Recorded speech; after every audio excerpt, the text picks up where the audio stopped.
ছাদে গেছিলাম, ছাদে যাওয়া দেখি আমার গাছের টমেটোগুলো টুসটুসে হয়ে পাকি আছে, তো হাত দিয়ে ছিঁড়ে টিড়ে নিয়ে আসলাম।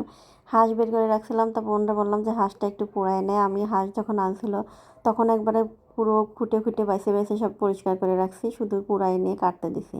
তো সে এই ফার্স্ট টাইম হাঁস কাটলো, এবং হাঁস আমার মনে হয় ধরছেও এই ফার্স্ট টাইম। কোনোদিনও হাত দিয়ে হাঁস ধরছে বলে আমার মনে হয় না। তা যাই হোক, ও কিন্তু কোনো কিছুই তেমন একটা করতে পারে না, শুধুমাত্র আলু ভর্তা, ডিম ভাজি, এই একটু ভাত রান্না করা, এইটুকু কোনো মতো ঠেকনা দেওয়া কাজ যেটা সেটা পারে।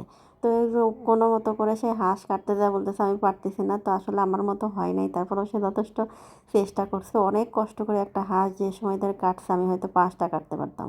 তারপর চুই ঝালগুলো কেটে দিল। তো ইকোইট থেকে চুই ঝাল অর্ডার করে রাখছিলাম, কিন্তু আমি রান্না করার মতন কোনো সুযোগও পাচ্ছি না, যেহেতু হাত হাত ভালো না, হাতে এখনও সেলাই কাটে নাই। 15 দিন চলতেছে আমার হাতের এই অবস্থাতে। এর মধ্যে বুঝছেন যে রান্না বান্না খাওয়া দাওয়া অনেকটা কষ্ট হয়ে যাচ্ছে। তো যাই হোক, আমি ওর যে দেখাই দিলাম হাঁস টাস পরিষ্কার করে নিয়ে আসে, কিছু পেঁয়াজ কুচি, পেঁয়াজ বাটা, আদা রসুন বাটা, শুকনা মরিচ, কাঁচামরিচ বাটা, এরপরে যে গুঁড়া মশলাগুলো দিয়ে দেবে একটু ধনিয়ার গুঁড়া। তারপর যে প্রথমে দিয়ে দিল হচ্ছে হলুদের গুঁড়া, এখন দিয়ে দেবে হচ্ছে ধনিয়ার গুঁড়া, তারপরে দিবে জিরার গুঁড়া, আর লবণ দিয়ে এটা ভালো করে মাখাই নেব। তো যে কোনো মাংসই কিন্তু হাতে মাখাই নিয়ে বেশ কিছুক্ষণ রেস্টে রেখে দিয়ে তারপরে হচ্ছে যদি কষায় কষায় নিয়ে রান্না করা যায়, তাহলে কিন্তু বেশি টেস্ট। প্রেশার কুকারে বা কড়াইতে মাংস দিয়ে উপরে মশলা দিয়ে খুন্তি দিয়ে নাড়ানাড়ি করে রান্না করলে ওইটার টেস্ট আসলে অত বেশি একটা ভালো আসে না।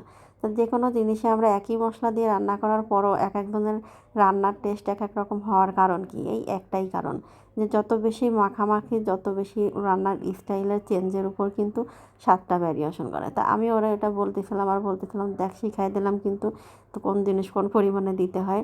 তো তারপরে যেহেতু আমার অতটা দাঁড়ায় থাকার মতো ধৈর্যও নাই এবং শরীরটাও খারাপ, ওর জন্য বললাম প্রেশার কুকারে দিয়ে কিছুক্ষণ কষাই নিয়ে আমি 80% মতো মাংসটা সেদ্ধ করে নেবো, বাকিটা কড়াইতে দিয়ে অনেকক্ষণ ধরে কষায় রান্না করব। তো এদিকে খিচুড়ির চালটা ধুয়ে নিচ্ছে, আর এই যে একটা আস্ত রসুন, যেহেতু ছোটো রসুন নাই, এদিকে চুই ঝালগুলো কাটে নিচ্ছে ছোটো ছোটো করে। তো চুই ঝাল আর আস্ত রসুন হচ্ছে পরে দিব, কিছুক্ষণ কষায় নেওয়ার পরে তারপরে এগুলো দিয়ে দেবো। তো এই যে ও আসছিলো বলে আসলে মোটামুটি কিছু একটু খাইতে পারতেছি।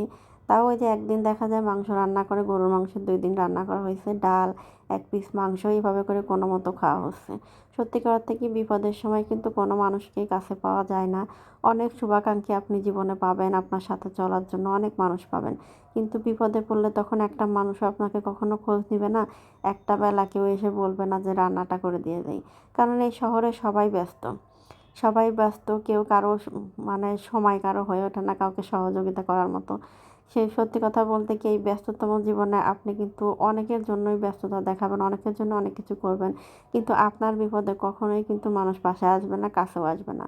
তো এই 15টা দিন সত্যিকার অর্থে কিন্তু এক কথায় বলতে গেলে নিজে হাতে খাইতে পারি না, কোনো মতো খাচ্ছি, পেটটাও ঠিক মতো ভরে না। মানে এক প্রকারে বলতে পারেন যে আমি এখন মানে অন্যভাবে বলতে গেলে একটু রানী রানী ভাবে আছে, আমাকে গালায় তোলায় খাওয়াই দিচ্ছে, আমার দেখা যাচ্ছে চুল আছড়াই দিচ্ছে, এই দিক দিয়ে চিন্তা করলে রানী রানী ভাবে আছি।